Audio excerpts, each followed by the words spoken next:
Hello વિદ્યાર્થી મિત્રો, શુભા સહિત સંકૃપા વિદ્યાલયમાં આપનું હાર્દિક સ્વાગત છે.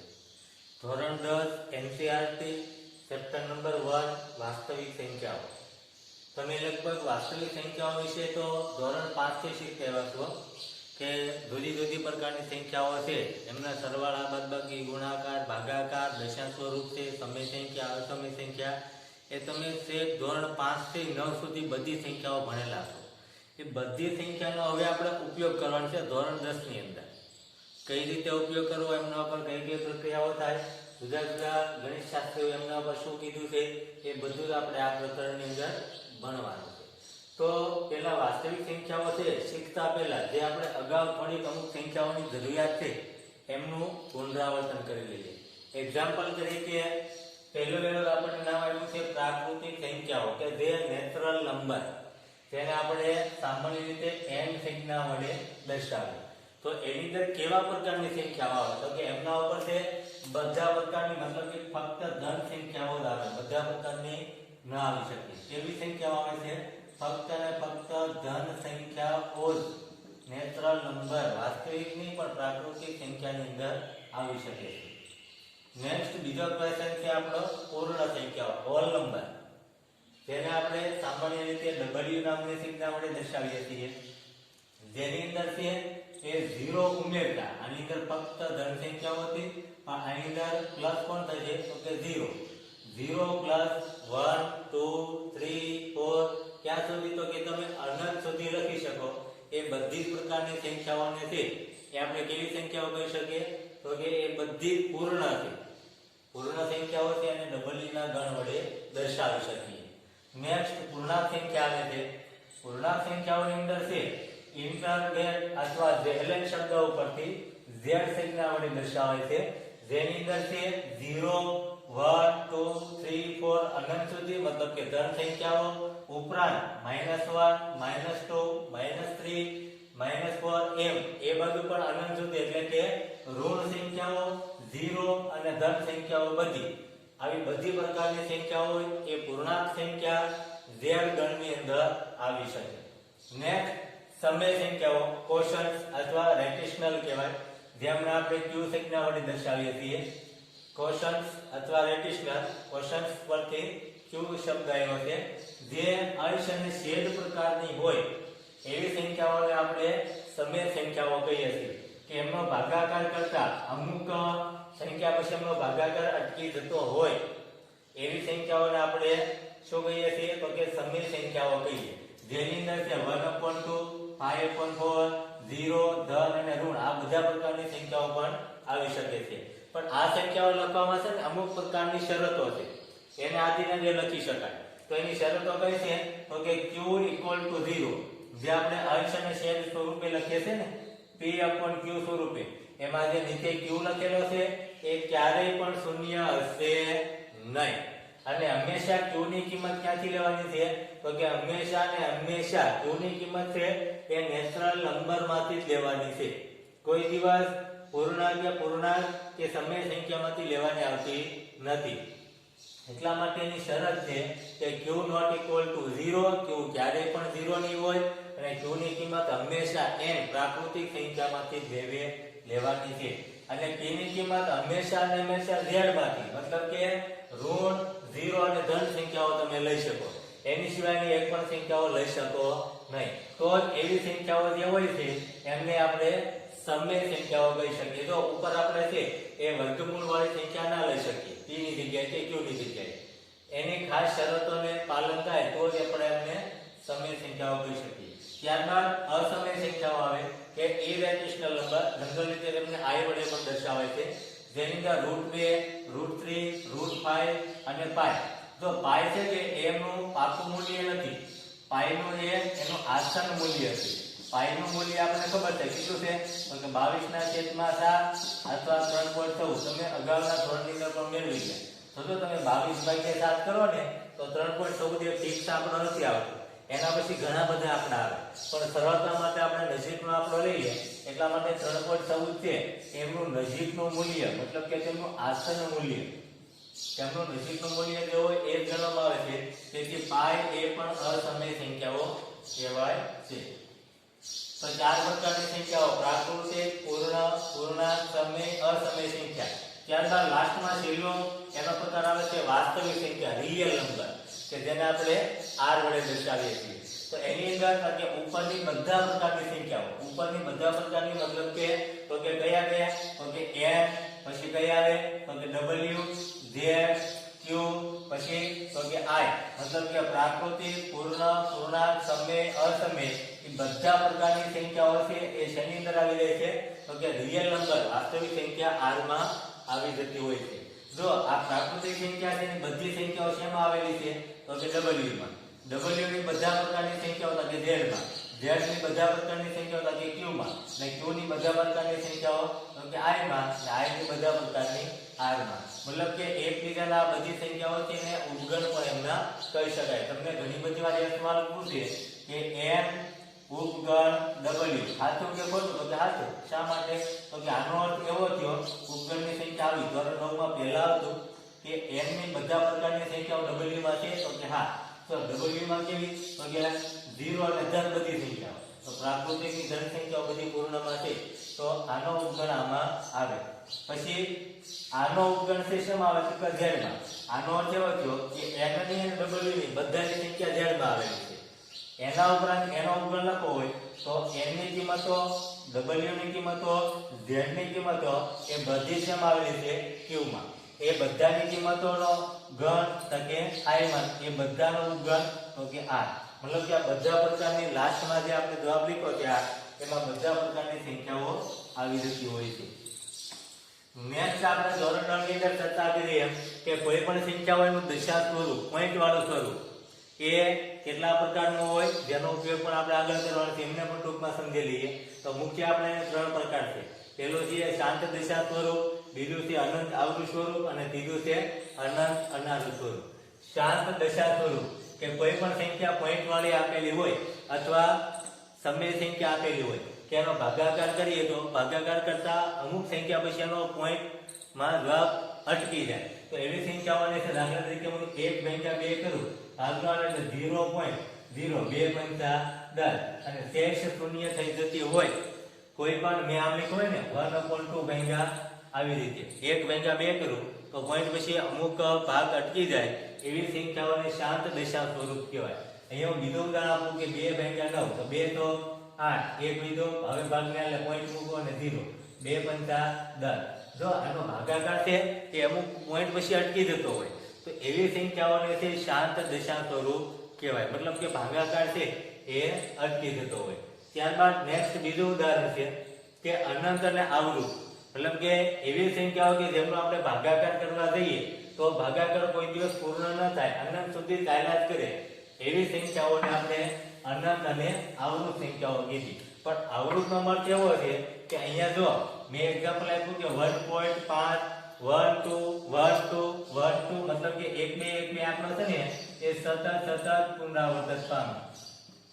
એટલે ટૂંકમાં આપણે લખવું તો 1.5 1 2 એની માથે જે લીટો છે એને વંચાય છે 12. મતલબ કે આ બે આંકડા છે વારંવાર પુનરાવર્તન પામે. ઘણીવાર બે આંકડા પુનરાવર્તિત પામે જરૂરી નથી, ત્રણ આંકડા પણ પુનરાવર્તિત પામી શકે, ચાર આંકડાઓ પણ પુનરાવર્તિત પામે, પાંચ આંકડાઓ પણ પુનરાવર્તિત પામે. આનું તમને એક્ઝામ્પલ આપવાનું કીધું હોય કે કોઈ પણ અનંત આવૃત સંખ્યાનું ઉદાહરણ આપો તો તમે આવું પણ આપી શકો 0.999 બરાબર લખી શકાય કે 0.912. મતલબ કે 9 નો આંકડો વારંવાર પુનરાવર્તિત પામે છે, એ અનંત સુધી આવી શકે. 1.979797, 1.9712 હવે પણ ઉદાહરણ આવી શકે, કોઈ બી આવી શકે, ગમે તેટલા આંકડા પુનરાવર્તિત થઈ શકે.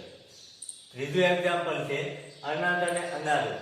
1.672537 ટૂંકમાં આવો તમે કોઈ પણ ઉદાહરણ આપો. અહીંયા દાખલા તરીકે બીજું ઉદાહરણ કે 2.73204378 આવી રીતે અનંત સુધી કોઈ ફિક્સ આંકડો ન હોય, સતત ને સતત ભાગાકાર કરો એટલે ભાગ ચાલ્યા જ કરે, કોઈ દિવસ ભાગાકાર તેનો અટકતો નથી, અને દરેક વખતે તે નવો આંકડો પુનરાવર્તિત થાય. કોઈ દિવસ સમાન આંકડાઓ અહીંયા પુનરાવર્તન પામશે નહીં. પુનરાવર્તન આંકડાઓ તો થાય પણ નવા આંકડા, જૂના એકને એક સમાન આંકડાઓ પુનરાવર્તિત પામે નહીં. તો એવા પ્રકારને કહેવાય છે અનંત અને અનાવૃત.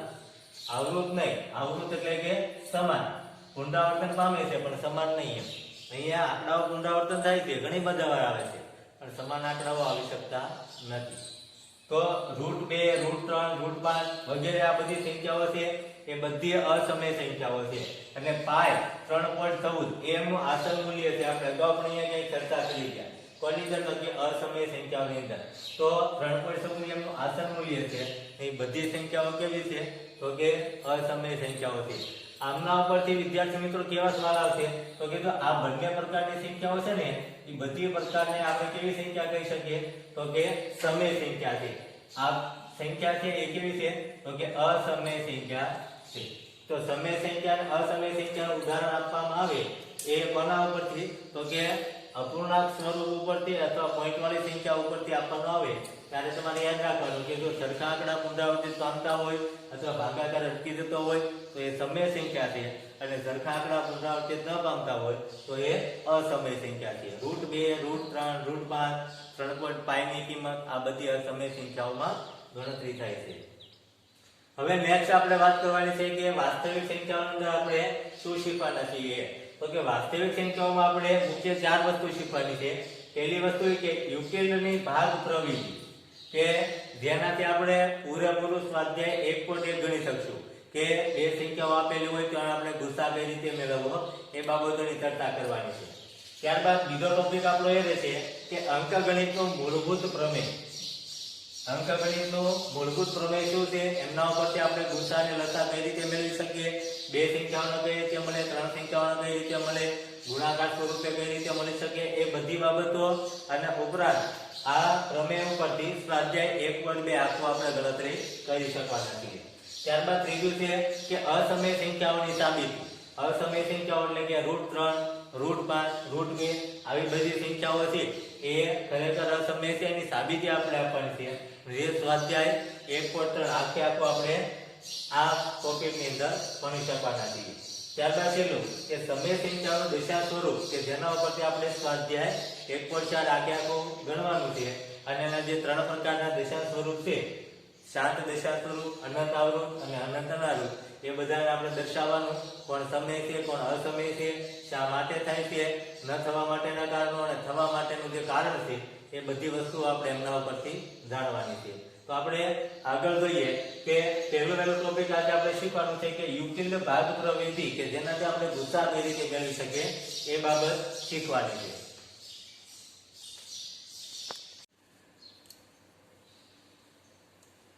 હા, તો વિદ્યાર્થી મિત્રો ફરીથી આપણે યુક્લિડ ભાગ પ્રવિધિ કે જેમનાથી આપણે સ્વાધ્યાય 1.1 ગણવાનું હતું એમને ગણવા માટેનો પ્રયત્ન કરીએ કે સ્વાધ્યાય 1.1 યુક્લિડની ભાગ પ્રવિધિ.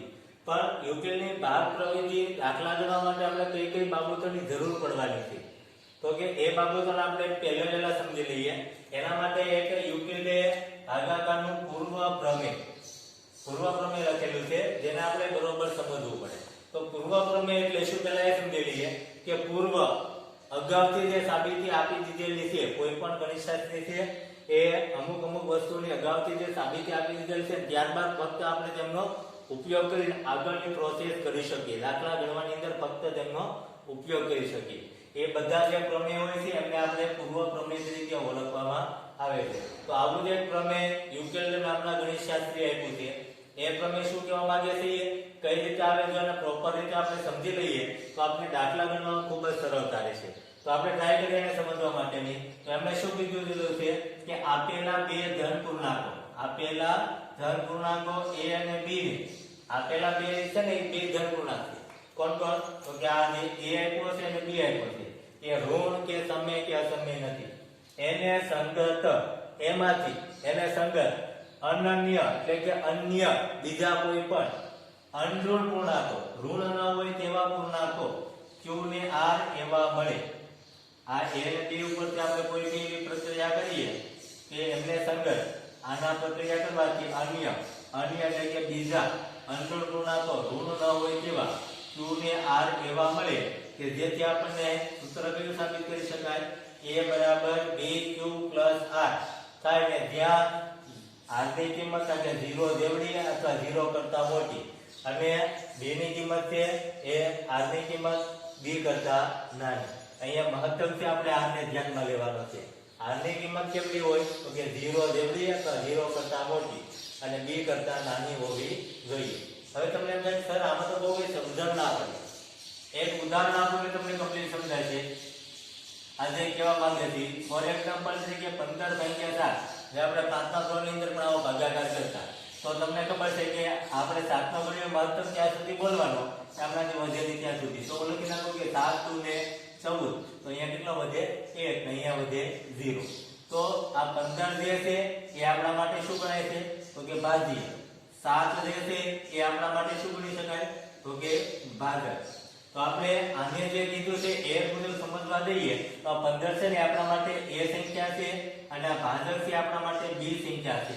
a અને b બે ધન પૂર્ણાંકો એવા આપણે લીધેલા છે.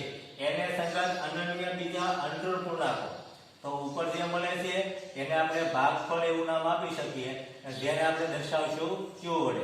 જો અનન્ય પૂર્ણાંક મળે છે. નીચે જે મળે છે જે આપણને શેષ મળે છે જેને આપણે દર્શાવીએ છીએ r મતલબ કે r એટલે કે શેષ.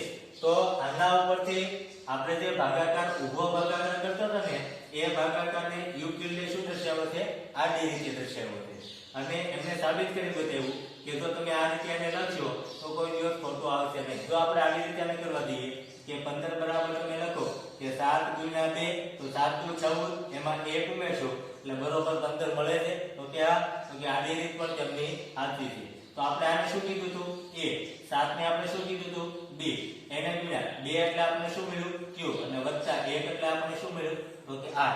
આના ઉપરથી તમે કમ્પ્લીટ ભાગાકાર જે આપેલો છે એમને આડી રીતે કઈ રીતે દર્શાવવો એ સાબિત કોને કરી બતાવ્યું છે કે યુક્લિડે કરી બતાવ્યું છે. આવી રીત ઉપરથી ભાગાકાર આપણે સતત કરતા જઈએ તો આપણે એમના ઉપરથી ગુસ્સા પણ મળી શકે છે. હંમેશા વિદ્યાર્થી મિત્રો યાદ રાખજો કે અહીંયા આ 1 મળે છે ને એ 1 એટલે કે r ની કિંમત જો કેવી છે તો કે 0 કરતા મોટી અથવા 0 જેવડી અને b કરતા નાની.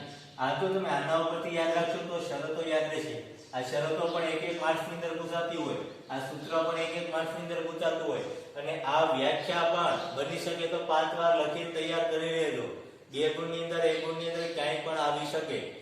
એક માર્ક્સની અંદર જે તમારો પહેલો વિભાગ 24 ગુણનો હોય ને એની અંદર આ વ્યાખ્યા છે કે એક માર્ક્સના સવાલો છે એની અંદર આ વ્યાખ્યા પૂછી શકે કે આપેલા ધન પૂર્ણાંકો a અને b ને સંગત અનન્ય અનુરૂપ પૂર્ણાંક q ને r એવા મળે કે a બરાબર b2 r થાય કે જ્યાં શરત છે કે r ની કિંમત 0 જેવડી અથવા 0 કરતા મોટી એટલે કે 0 અથવા greater than r less than b મતલબ કે b કરતા નાની. તો b કરતા નાની b એટલે કે 7 કરતા નાની છે તો કે હા અને r ની કિંમત કોના કરતા તો કે 0 કરતા મોટી અથવા 0 જેવડી છે 1 એટલે 0 કરતા મોટી છે. બીજું એક્ઝામ્પલ આપું.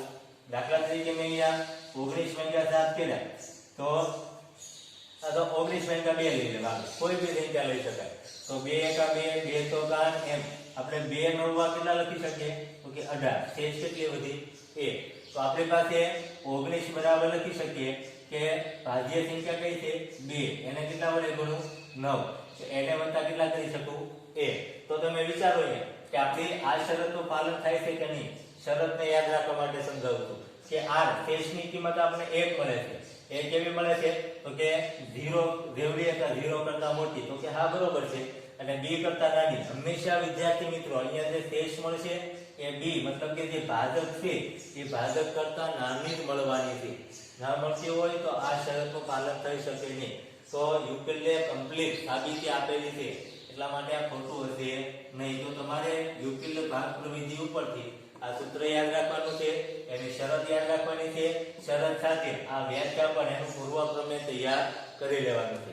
એ તૈયાર થઈ જશે તો આપણે એના સિમ્પલ દાખલાઓ ગણી શકીશું. ઉદાહરણ 1 જોવા દઈએ આપણે કે એનો આપણે ભાગ પ્રવિધિનો ઉપયોગ કરીને ગુસ્સા શોધવાનું છે. તો વિદ્યાર્થી મિત્રો મેં ડાયરેક્ટ લખી દીધું છે એટલે કે તમે આનો ગુણાકાર કરીને પણ તમે કરી શકો. કઈ રીતે કરી શકો તે તો અહીંયા પહેલા તમારે નક્કી કરવાનું કે બે સંખ્યાઓ કઈ કઈ આપેલી છે. તો પહેલી સંખ્યા આપેલી છે 12577, બીજી સંખ્યા આપેલી છે 4052. તો પહેલા આપણે એ નક્કી કરી લેવાનું છે કે 12577 લેસ ધેન 4552. નાની સંખ્યા કોણ અને મોટી સંખ્યા કોણ? જે વધારે હોય એ મોટી સંખ્યા, નાની હોય તે ઓછી હોય તે નાની સંખ્યા. તો જે મોટી હોય એને આપણે આ સાઈડ રાખવાની, મતલબ કે આપણે સૂત્ર કયું વાપરીએ છીએ તો કે a બરાબર bq r મુજબ જ એની ગણતરી થાય. આપણે એમાંથી ભાજ્ય કોને કેવું તો કે જે મોટી સંખ્યા હોય છે આપણે આ સૂત્રનો ઉપયોગ કરીએ ને, ભાજ્ય ક્યાં અંદર રાખવું પડે ને. અહીંયા જો આપણે a બરાબર સૂત્ર લખીએ છીએ. a એટલે આપણા માટે શું છે અહીંયા તો કે ભાજ્ય, b એટલે શું છે તો કે ભાજક, એને ગુણ્યા q એટલે ભાગફળ અને એને વત્તા છેદ. આવું સૂત્ર આપણે બહુપદીમાં પણ જોયું હતું, પણ એમાં આપણે એને નામ આપતા p of x, q of x, r of x અને s of x. પણ અહીંયા મોટી સંખ્યા એટલે કે a, એટલા માટે અહીંયા મેં પહેલા કીધું કે મોટું કોણ અને નાનું કોણ એ નક્કી કરવાનું. તો અહીંયા આપણે મોટું જે હોય એને કહેવાનું a, નાનું હોય તેને કહેવાનું b. તો અહીંયા મોટા 12577 બરાબર નાની સંખ્યા એટલે કે b, એને આપણે ક્યારે કેટલા વડે ગુણવાના તો કે પહેલા 1 વડે, પછી 2, પછી 3, પછી 4 એમ ગુણતા જવાના. પણ આનાથી વધે નહીં ત્યાં સુધી ગુણવાના. તો જો હું તે 4252 ગુણ્યા 3 કરું તો 3 દુ 6, 3 પંચા 15 વધી 1 અને 4 તેરી 12 156 આવે. હવે એની અંદર બીજા હું 4 ઉમેરીશ ને, મતલબ કે 4000, તો અહીંયા 12000 હતા ને 4000 એટલે 16000 ની આસપાસની સંખ્યા થઈ જશે. તો હવે જે આ સંખ્યા મળે છે એને મેં 3 વડે ગુણ્યા, કેટલા મળે છે 12156. એને આ સંખ્યામાંથી બાદ કરવાના. 12577 આપણે બાદબાકી કરીએ તો 0 2 4 0 અને 0 એટલે 420. જે આપણા માટે શું થઈ જાય તો કે શેષ. એ શેષને આપણે અહીંયા પ્લસ કરીને મૂકવાની રહેશે. જો શેષને કોઈ દિવસ ગુણાકારમાં ના મૂકતા, હંમેશા પ્લસ કરીને મૂકવાની રહેશે. એ ભૂલ કરવી જોઈએ નહીં વિદ્યાર્થી મિત્રો. ત્યારબાદ આપણો અહીંયા બે ભાગાકાર થઈ ગયો એટલે હવે પછી અહીંયા પહેલી સંખ્યા હોય ને એટલે સૌપ્રથમ આગળ લેવાની. પહેલી સંખ્યા હોય તે બરાબર છે અહીંયા પહેલા લેવાની, મતલબ કે આપણી પાસે અહીંયા આટલું નથી. તો આપણે આ 420 ને ક્યાં સુધી ગણશું તો કે 420 ને 4200 થી ન વધે ત્યાં સુધી આપણે એની ગણતરી કરતી જવાની. તો કે જો 420 ને હું ડાયરેક્ટ 10 વડે ગણું તો 4200, એટલે 4200 તો વધી ગયા. 10 વડે ગણું એટલે 0 તો ઉમેરવા જાય ને. તો હવે હું શું કરું તો કે 420 ગુણ્યા 9 કરું તો 9 દુ 18 વધી 936 ને 37 ને 0 મૂકું એટલે 3780 એવો જવાબ આવી શકે. તો હવે ત્યાં 3780 આવે એટલે કેનામાંથી બાદ કરવાના છે 4052 માંથી. તો 2 માંથી 0 કાઢો એટલે 2, 10 ને બાદ 15 માંથી 8 કાઢો એટલે 7, અહીંયા ઓછો થઈ ગયો એટલે 9 માંથી 7 કાઢો એટલે કેટલા વધે તો કે 2, અહીંયા 3 વધ્યા એટલે 0. તો અહીંયા આપણે કેટલા વડે ગુણાકાર કર્યો એનો તો કે 9 વડે. એમને ગુણ્યા 9 અને પ્લસ શેષ કેટલી વધે છે 272. હવે આગળ કોણ આવી જશે 420 બરાબર. પછી કોની લખવાનું તો કે જે શેષ વધ્યો હોય એમને. શેષને આપણે કેટલા વડે ગુણીએ તો કે 272 ગુણ્યા 272 2 કરશો ને તો 420 કરતા વધી જશે. એટલે આપણે શું કરશું તો કે 272 ગુણ્યા 1 કરશું અને જે જવાબ આવે એને 420 માંથી બાદ કરો એટલે 148 વધે. 272 ને આપણે પહેલું પદ એને આગળ લઈ લઉં, છેલ્લે 148 બરાબર ને આ બાજુ 148 ને 2 વડે ગુણો તો આના કરતા વધી જાય એટલે 148 એટલે 148. જે જવાબ આવે તે 272 માંથી 12 વધે તે આપણા માટે છે 148. આગળ આવી ગયા 124 અહીંયા આવી ગયા, છેલ્લું પદ અહીંયા 124 ને 1 વડે ગુણો 124 માંથી 148 બાદ કરો એટલે 24 વધે. હવે 124 આગળ આવી ગયા એમને છેલ્લા પદ 24 ગુણ્યા 5 કરું જે વધે તે આપણા માટે છે. હવે આ 24 આગળ આવે એમને ગુણ્યા હું કેટલા કરું તો કે 6 વડે ભાગ આવે ત્યાં સુધી, આનાથી વધે ને ત્યાં સુધી ભાગ કરો. 4 1 4, 4 2 8, 4 તેરી 12, 4 16, 4 5 20, 4 6 24. તો 24 માંથી 24 કાઢો એટલે કેટલા થઈ ગયા તો કે 0. અહીંયા જે 0 મળે એ આપણો છેલ્લો જવાબ. તમે યુક્તિલ ભાગ પ્રવૃત્તિ જ્યારે જ્યારે ગણતરી કરશો ત્યારે હંમેશાનો જવાબ છેલ્લે 0 આવશે અને આવશે. તો એમનો ગુસ્સા કયો થાય તો કે 0 ના ઉપરની જે સંખ્યા હોય શૂન્યેતર, શૂન્ય સિવાય એ એમના માટેનો ગુસ્સા થશે. તો આના ઉપર તમે લખી શકો છો કે તેથી ગુસ્સા 12570 અને 4052 નો ગુસ્સા કેટલો મળે છે આપણને તો કે 4 મળે. તો કોની સાથે લાસ્ટમાં જે છેલ્લો શેષ વધ્યો હોય આ બધી શેષ જ છે હો. અહીંયા આપણે જે છેલ્લી લાઈન આખી મળે છે ને એ બધી શેષ જ મળે છે, પણ શૂન્યની ઉપરની જે શેષ હોય એ આપેલ બે સંખ્યાનો ગુસા થશે. જો આ ચાર ગુસા છે ને એ ફક્ત આ બે સંખ્યાનો જ નથી. આપેલ બે ગુસા છે ને એ આ બે સંખ્યાનો પણ છે, આ બે સંખ્યાનો પણ છે, આ બે સંખ્યાનો પણ છે, આ બે સંખ્યાનો પણ છે, આ બે સંખ્યા છે, આ બે સંખ્યાનો પણ છે. તમે આગળ ક્યાંક ટ્રાય મારી લેજો કે 12 576 બરાબર 40 52, આ બંનેનો ગુસા તો કે 4. 40 52 420 બરાબર આ બંનેનો ગુસા પણ 4. 420 અને 272 નો ગુસા પણ 4. 272 148 નો ગુસા પણ 4. 148 અને 124 નો ગુસા પણ 4. પછી 124 અને 24 નો ગુસા પણ 4. તમે ટ્રાય માર લેજો નાની સંખ્યાઓને ગણવાનો કે એમનો ગુસા 4 મળે છે કે નથી મળતો તે. ધોરણ 8 અને ધોરણ 9 માં તમે ગણવાનો પ્રયત્ન કરી ગયા છો. તો આમના ઉપરથી આપણે થોડાક જે સ્વાધ્યાયના દાખલાઓ આપેલા છે એ તમે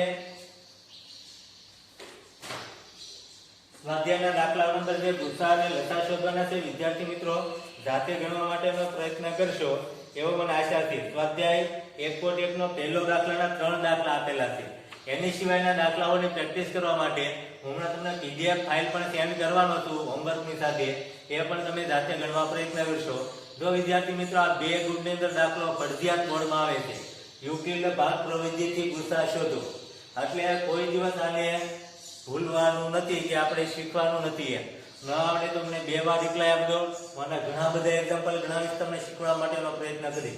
આ રીત કોઈ દિવસ ભૂલાવી ના જોઈએ, આ આવડવી જ જોઈએ. એકવારમાં નહીં આવડે તો બીજી વાર પણ આપણે એને પુનરાવર્તિત કરીશું, કારણ કે આ બોર્ડનો સવાલ આવે ને આવે. બોર્ડની અંદર આ બે ગુણનો સવાલ ફાઇનલી દરેક વખતે પૂછાય છે. અંકગણિતના મૂળભૂત પ્રમેય ઉપરથી અને ભાગ પ્રવૃત્તિથી. આ બેમાંથી બે ગુણમાંથી એક દાખલા બેમાંથી હોય છે, અથવામાં હોય છે અથવા બંને હોઈ શકે છે. એટલે આ દાખલા કે આ રીતની શૈલી છે, કારણ કે ભાગાકાર જ કરવાનો છે, પછી બાદબાકી કરવાની છે, બરાબર લખવાનું છે, બધાને આવડે એવું છે. એટલે વિદ્યાર્થી મિત્રો આ ખાસ તૈયારી કરવાની છે. ત્યાં સુધીમાં જય ભારત.